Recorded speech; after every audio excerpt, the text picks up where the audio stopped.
Hello, I'm Peter Lancet. Welcome to the Lancet Hypnosis Podcast, where we'll be looking at all things related to trance work, transformation, and anything and everything that can help you change and transform your life to become the ideal you.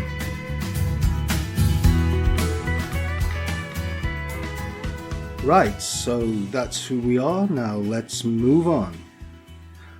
Today I'm going to be talking about alchemy, and this might run for about half an hour, 40 minutes.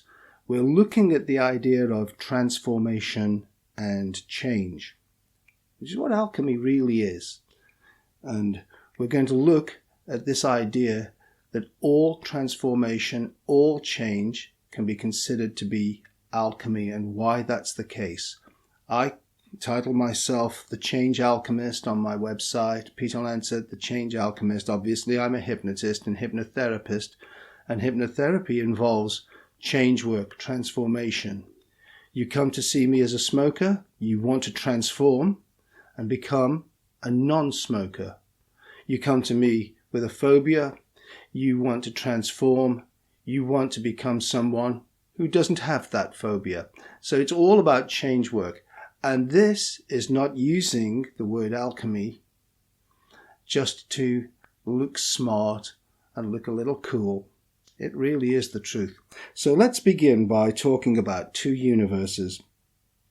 There's the universe of science and the universe of alchemy.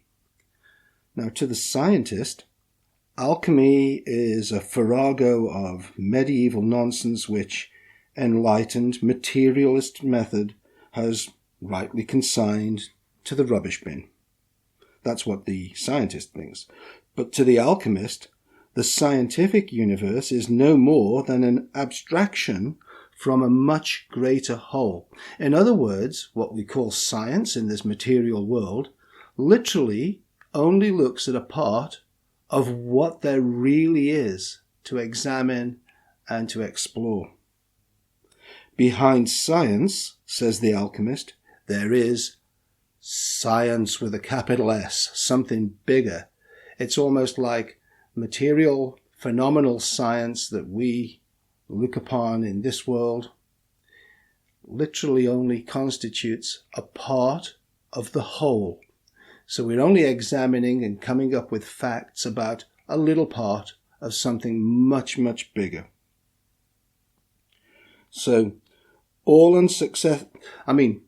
this idea of the world, the universe that exists beyond material world, material science, it's unsuspected except by a very negligible few people in every age. And in every age there exists a technology of noumena as superior to the technology of phenomena as a supernova is to a candle flame. And you can't really argue about that because this is the truth. To the alchemist, all the phenomena of the universe are combinations of a single prime energy inaccessible to ordinary senses. Only a minute cross-section of the total cosmic spectrum is bent by the senses and so rendered tangible. Science has defined this minute abstraction as its total concern and is therefore condemned to turn endlessly inside a nutshell of its own making, learning ever more and more about less and less. And that's the unfortunate case for science. Since alchemists are popularly regarded as, at best, deluded and at worst, deranged, a claim that alchemy is not only science, but science with the capital S, not only a religion, but religion with a capital R, is likely to be dismissed out of hand as derisory. The scientific standpoint begins by being consistent. Man has certain senses. You know that, sight, touch, taste, smell, and so on, hearing. And he's developed extensions of his senses, which he calls instruments. In other words, things like telescopes and electronic instruments that measure things and so on, and all the tools that we use to measure the facts about the world in which we live and we think is the only universe that we can look at. And, With man being so equipped, he investigates the universe around him and occasionally the universe inside himself. As there is no sensory evidence for any other kind of universe, why drag one in? As far as scientists are concerned, dragging in hypotheses which are unnecessary to explain encountered facts is an affront to the principle of Occam's razor, and therefore it's to good scientific sense. In other words, if we start looking at things that are outside the material phenomenal universe, we're actually ruining the examination of the universe that we're actually making, which seems really crazy to me, but you may have your own views on that. Insofar as any discipline is entitled to divine its own concerns, well, that's entirely legitimate. What's not so tangible and not so tenable is to imply that because science has selected one possible universe, the universe of fact, as it calls it, and has been, superbly successful in charting it, then no other universe can possibly exist as far as science is concerned. Now, science, to be fair, doesn't exactly say this, but it's really happy to see the implication being accepted by the masses, and that is the truth. The situation is really like Plato's cave, the Plato's cave allegory, but one step up. In Plato's cave, the shadow men live in seemingly logical world. To them, a more solid world, and one inhabited by men with real eyesight, is a hypothesis unnecessary to explain the shadow world that they live in. The shadow men are saying, in effect, we know nothing of this superior world you talk about, and we don't want to know. We have our own terms of reference and we find them satisfactory. Please go away. And that's pretty much what science says when we start looking beyond what they consider to be the limits of the material universe. So it is, precisely the attitude of modern materialist science to alchemy. In terms of the universe we measure and know, your supposed universe is nonsense. Therefore, we have no hesitation in asserting with complete confidence that your ideas are delusional. In effect, no case, so abuse the plaintiff's counsel. But is there no case? For thousands upon thousands of years, some of the greatest intellects of all cultures around the world have been occupied with the ideas of alchemy. Weighed solely on statistical probability, does it seem likely that an entirely imaginary philosophy should attract ceaseless generations of great intellectual men and women? The impasse is worse than it need be because of an almost accidental factor. Alchemy, as far as science has heard, is concerned with making gold, and such an activity is so associated with human credulity, cupidity, and unscience generally, that ordinary philosophy begs to be excused from involvement in anything so obviously puerile. Now, is alchemy concerned with making gold? Well, only in a specific case within a total situation. Alchemists are concerned with gold in much the same way that Mesmer was concerned with hypnotism. The 20th century took a single aspect of mesmerism, truncated even that, and used the fragment for its own egoistic ends. It declared that it had investigated mesmerism, exposed its ridiculous pretensions, and rendered what was left scientific. Well, truly, science drives out the spirit from the whole and proudly displays the separate bits. Dead. All dead. If alchemy isn't gold making, what is it? Well, Wilmshurst has defined it as the exact science of the regeneration of the human soul from its present sense-immersed state into the perfection and nobility of that divine condition in which it was originally created. However, he immediately goes on to offer a second definition which clearly implies that, as with gold making, soul making is, again, only a specific case. By inference, a general theory of alchemy might be ventured, that alchemy is a total science of energy transformation. Okay? Energy transformation. The action of an absolute in differentiating a prime source substance into a phenomenal universe is an operation in alchemy. The creation of galactic matter from energy and the creating of energy from matter is alchemy. God is an alchemist. The decay of radium into lead with the release of radioactivity is alchemy. Nature is an alchemist. The explosion of a nuclear bomb is alchemy. The scientist is now an alchemist. All such energy transformations are fraught with great danger, and the secrecy which has always surrounded Hermeticism is concerned with this aspect amongst others. Now, nuclear energy was undoubtedly foreseen thousands of years ago. Chinese alchemists are said to have told their pupils that not even a fly on the wall should be allowed to witness an operation. Woe unto the world, they said, if the military ever learned the great secret.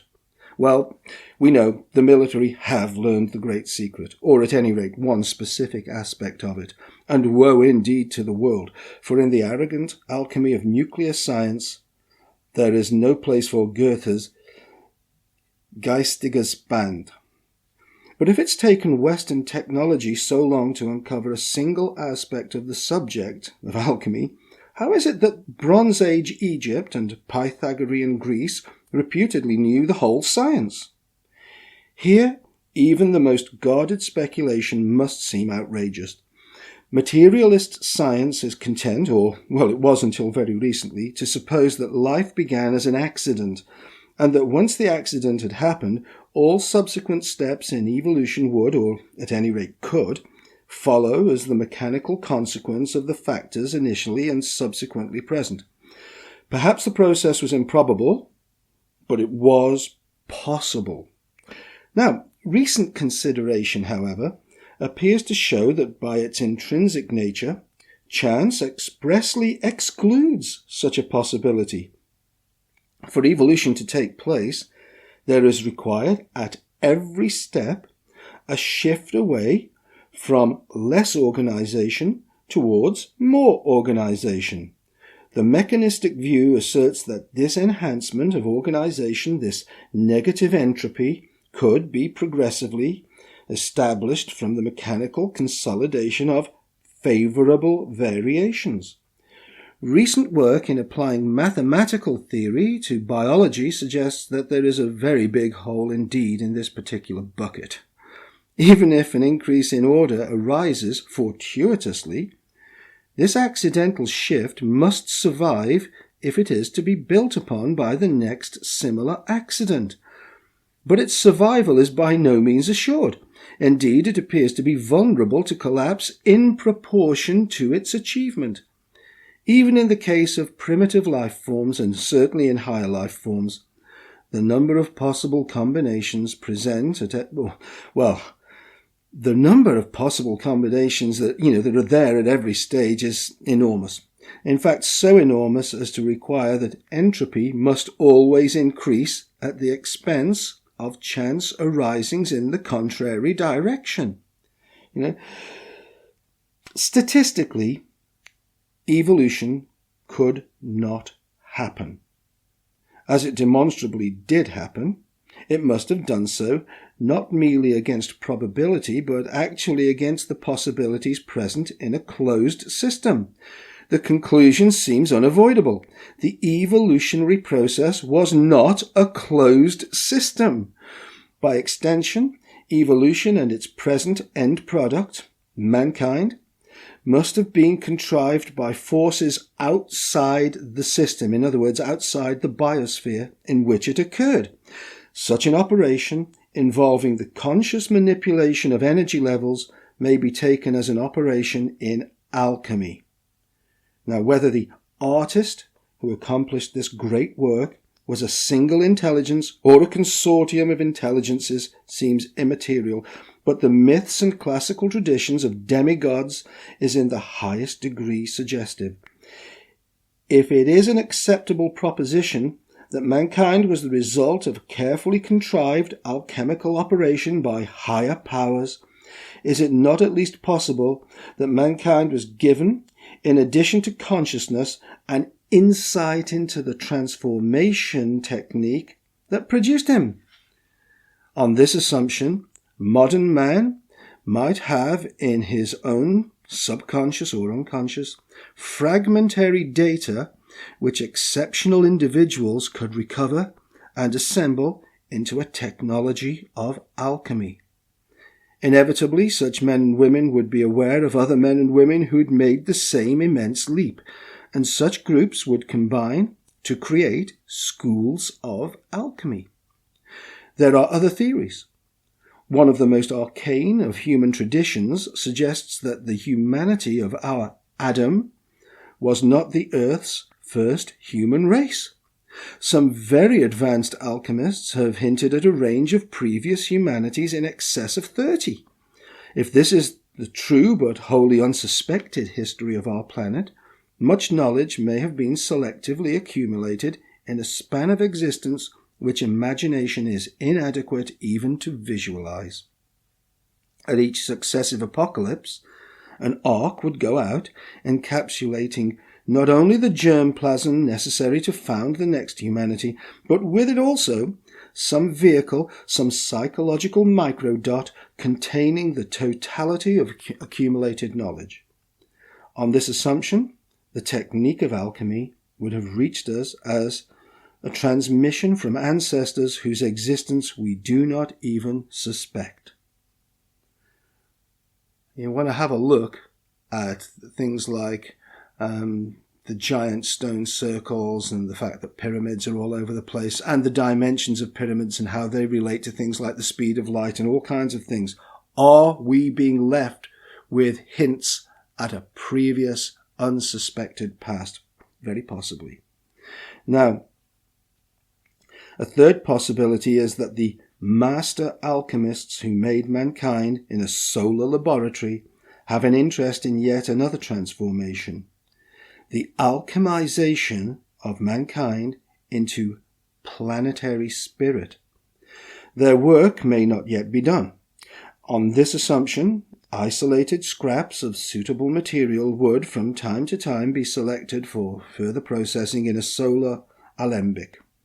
The base metal in this case would consist of exceptional human beings, and since they would be at the level of incipient conscious energy, they would cooperate in their own transformation. Whether any or a combination of all these possibilities is the explanation of the presence of alchemy throughout human history, it is clear that alchemy existed at the dawn of the human story we know. The material of the Egyptian Book of the Dead was said to be old already when it was assembled by Semti in the First Dynasty some 5,000 years ago. Now perhaps, due to the second law of thermodynamics, which may be as relevant in biology and psychology as it is in dynamics, the evolutionary ferment of Egyptian alchemy began to evolve. Maybe the mechanism of its degeneration was a shift in the level of will from which it proceeded. An evolutionary technique would thus become increasingly enlisted for involutionary ends. Alchemy, God-orientated, would become magic, self-dedicated. Such would be the dying Egypt against which Moses inveighed. As always, however, knowledge of the technique was compressed. A torch was lit, an ark was launched. Before Egypt became totally submerged in idolatry, the great secret was transmitted. The seeds of alchemy were scattered. Some fell on good ground and flourished, some fell on stony ground and died. Egypt seems to have sown chiefly in Greece and Israel, Palestine, perhaps also in China. Strange as the idea may be, Greece appears to have made less of her chances than she might. The glory that was Greece may have been a poor shadow of the glory that might have been. Also, Greece stood to Rome as parent to offspring, and Rome provided to... Rome, let's face it, if Greece was the parent, Rome turned out to be a delinquent child and a degenerate adult in the community of human cultures. And if you know anything about Roman history, you'll know that. The plant of alchemy flowered only briefly in Greece, and the seeds that blew to Rome never germinated at all.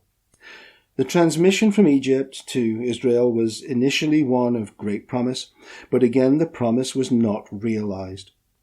Whether wilting of the plant in Israel was due to the dispersion, or whether the dispersion was a consequence of the Jewish failure to manage their alchemical inheritance, well, we don't know.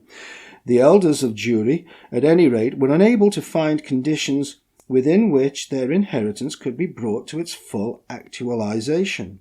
And don't pretend that they didn't try. I mean, they really did, and Kabbalism takes us part of the way, but we won't talk about that here. To ensure its survival in some measure, they were obliged to compromise dangerously.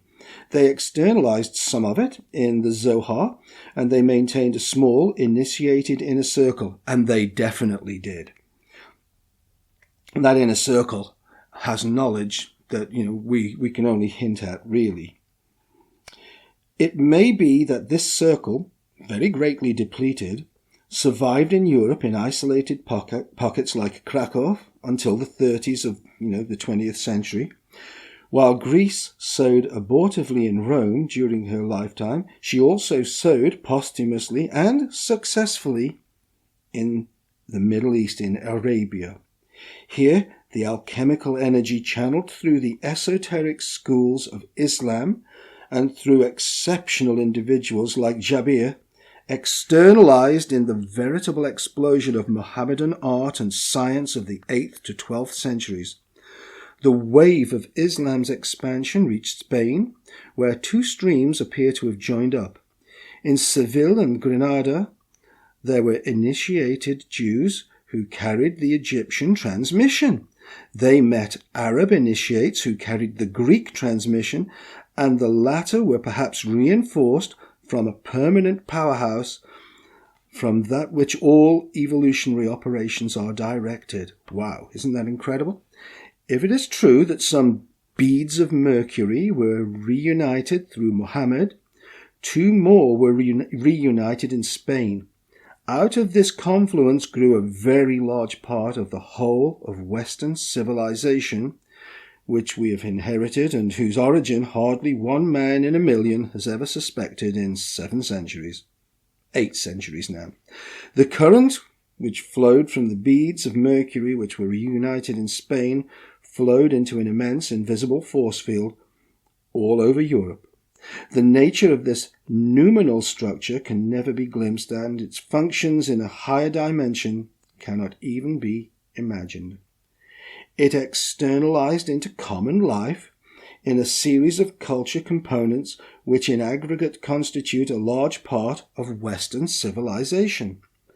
A selection of these factors at random would include the Christian pilgrimage, based on the form established by the Cluniacs to St. James of Compostela, the Crusades, heraldry, the orders of chivalry or chevalerie, from the horse as a glyph of the alchemical volatile, castle architecture, the Gothic cathedrals, illumination and embroidery, the troubadours, the Albigenses, the Cathars, the Minnesänger, the courtly romances, the Arthurian quest. That quest theme which reunites the Celtic pre-Christian Grail quest, the cult of the Virgin in Catholicism, the theological philosophy of Albertus Magnus and St. Thomas Aquinas, the cosmology of Bacon, the devotional systems of St. Francis, St. John of the Cross and St. Teresa, the wandering players, jester, harlequinades and mystery plays, specialized dancing, falconry and certain ball games, Freemasonry and Rosicrucianism, gardening, by which we mean the Spanish gardens, playing cards, the language of the birds concept, the craft guilds, archery, some medicine like immunology, which is Paracelsus, and homeopathy and cybernetics, where we're looking at the great alchemist Raymond Lully. All of those foregoing items were the externalized forms of a major alchemical operation at an invisible level. Only one aspect, however, that of chemical alchemy, used the terminology which has been subsequently identified with the word. For some hundreds of years, alchemy existed in Europe as a real science of transformation at many levels. At one level, it was concerned with the ultimate transformation of human souls. Perhaps because Christianity had rejected the wisdom component of its total revelation. Look, I'm getting so excited, I'm losing the ability to speak. So, Christianity did reject the wisdom component then of the total revelation, and it's a decision in which Constantine was probably crucial. Alchemy, being concerned with the totality, had to operate in disguise because of this. And in other words, it went underground. Precisely because orthodox religion was defective in the wisdom component, any modality which contained it was, ipso facto, considered to be heresy. The genuine Christian alchemists, the estimate is that there were 4,000 between the years 1200 and 1656, they readopted a chemical code which had served in similar circumstances in the past. A certain principle of nature, rendered in the codex attributed to Hermes, as above, so below, ensured that the alchemical process at its hidden level could be represented with full integrity by the terminology of a lower discipline. This lower discipline, metallic chemistry, was all that the common life of Europe ever understood by the word alchemy. That's all people have ever understood. Since Carl Jung's work in alchemy began to infiltrate modern psychology, alchemy as a mental, or at any rate non-physical process, has started to become a fashionable acceptance. Typical of the reductionist attitudes of the 20th century is the current belief that alchemy has now been explained. It is nothing but an early and crude study of psychology and perhaps of ESP. Dazzled by the success of science in providing a label for everything, few have bothered to inquire whether the aphorism of Hermes, as above, so below, might not require a process valid at mental level to be equally valid at physical level. A label has been affixed, and therefore the mystery is no more. No one, it seems, notices any conflict between the Jungian psychological interpretation and the documented historical record of men like Helvetius the Cosmopolite, could be Alexander Seton, who demonstrably did make tangible, yellow, 22-carat gold. That which is above is as that which is below might never have been written. Throughout the whole European record of alchemy, its genuine practitioners appear to have been under certain obligations which may, in fact, apply to artists in the work of every age. It seems that they are required to leave behind them some thread which those who come after may use as a guideline across the web of Ariadne. The indications provided must be in code, and the code must be self-cancelling. That is, the inquirer, who does not possess the first secret, must be infallibly prevented from discovering the second. In other words, unto him that hath. It is nowhere better exemplified than in the attempt to study alchemical texts. Go on, take a look at the Chemical Wedding of Christian Rosenkreutz. Have a good look at that, or any of the works of Basil Valentine. People like this. Have a look and see what you get out of it. Good luck. Given that the inquirer knows the first secret, search and unceasing labour may wrest from the code the next step following, but the searcher will need to have made progress in his own personal practice before he or she is able to unravel a further step. Thus, the secret protects itself. In the course of his work, the alchemist may come to understand that certain familiar legends have a wholly new, practical and unsuspected meaning. Now, the alchemist may suddenly discover what Abraham was required to sacrifice and why, what the star in the east really heralds, what the cross may symbolize, and why the veil of the temple was rent. The strictly alchemical aspect of the great work has been quiescent in Europe for about 3 centuries, but rare and exceptional individuals still find their way through the maze. perhaps by making contact with a source outside Europe, and they achieve one or other of the degrees of the magnum opus, the great work. Few such instances come to the knowledge of the outside world, but one exception to the general rule is the case of the 20th century modern alchemist. I say modern, I mean it's the early 20th century, but he came to be known as Fulcanelli. In the early 20s, a French student of alchemy, Eugène Cancellier, was studying under the man now known as Fulcanelli. One day, the latter charged Cancellier with the task of publishing a manuscript, and then he just disappeared. The manuscript was the now famous Mystère des Cathédrales, and its publication caused a sensation in esoteric circles in Europe. From internal evidence, the author was a man who had either completed or was on the brink of completing the magnum opus, the great work. Interest in such an individual among those who knew what was involved was enormous. For nearly half a century, painstaking research has gone on in an effort to trace the vanished master. Repeated attempts by private individuals to pick up the trail, and on at least one occasion by an international intelligence agency, get that, an international intelligence agency, have all ended in a blank wall of silence. To most, the conclusion seemed inescapable. Fulcanelli, if he ever existed, must be dead. But one man knew better. Fulcanelli's former pupil Cancellier, and after a lapse of many years, Cancellier received a message from the alchemist and met him at a pre-arranged rendezvous. The reunion was brief, because Fulcanelli once again severed contact and once again disappeared without leaving a trace of his whereabouts. One circumstance of the reunion was very remarkable, and in an alchemical sense of the highest significance.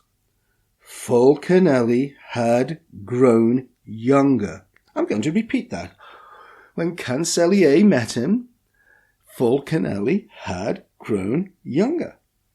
Cancellier, has said, he was already a very old man, this master, but he carried, his 80 years quite lightly, and then 30 years later, Cancellier was to see him again, and, as mentioned, he appeared to be a man of 50. That's to say, he appeared to be no older than Cancellier was himself.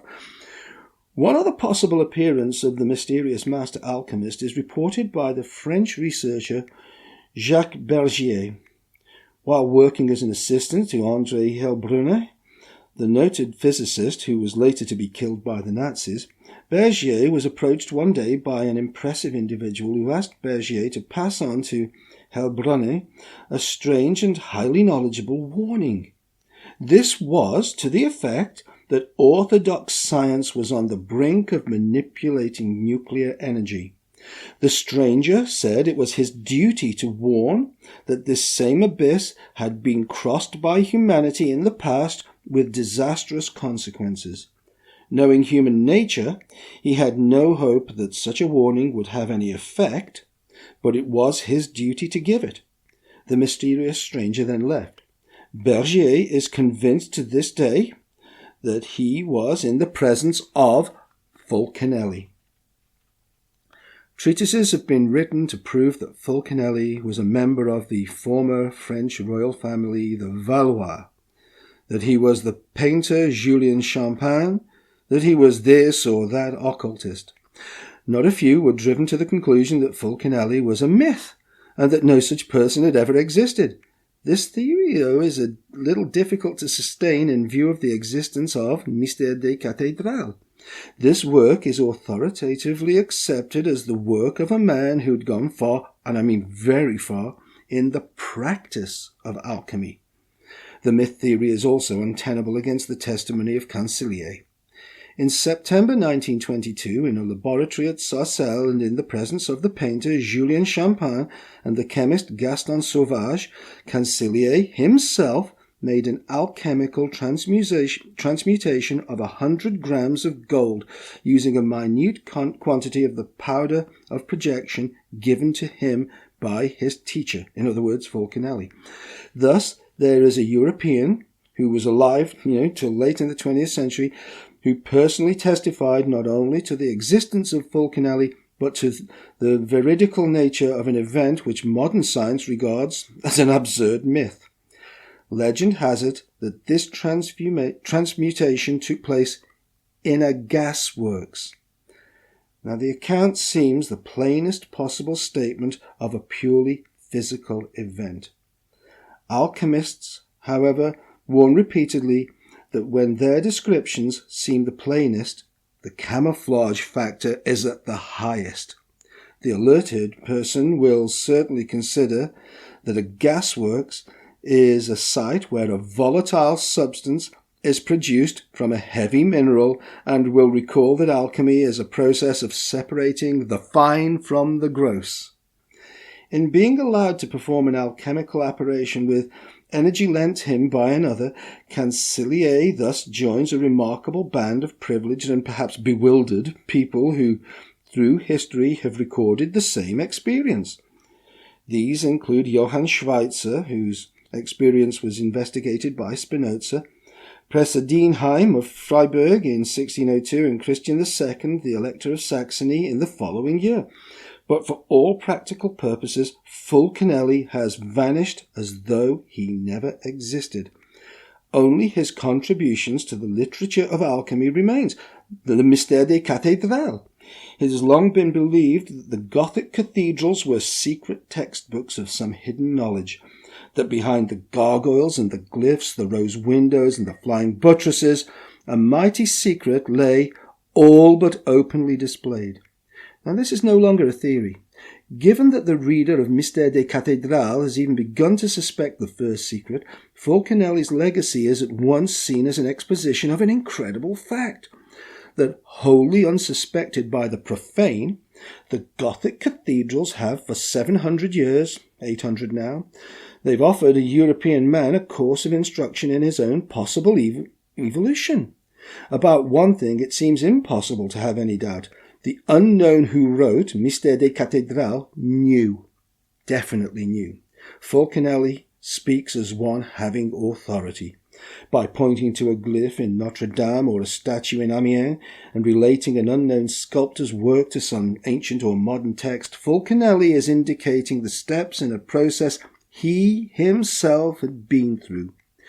Like all who truly knew, from Hermes through Geber and the Greek and Arab artists to Lully, Paracelsus and Flamel, Fulcanelli masks and reveals in equal measure, and like all before him, he is wholly silent on the initial step of the practice, without which you're going nowhere. But in this method of repeatedly underlining certain words, and perhaps in some curious sentences on the rose windows, he suggests as explicitly as he dares the mightiest secret that man may ever discover. "Behold," said Boehmer, "he will show it to you plain enough if you be a magus and worthy, else you shall remain blind still." And that, ladies and gentlemen, is alchemy. So listen to it again if you have to, and maybe you'll get more and more out of it the more you hear it. It's typical of this sort of work. And never mind, I'll see you in the next podcast. In the meantime, have the most wonderful life, and whatever transformations you need to make, go out there and become that alchemist for yourself. Goodbye now.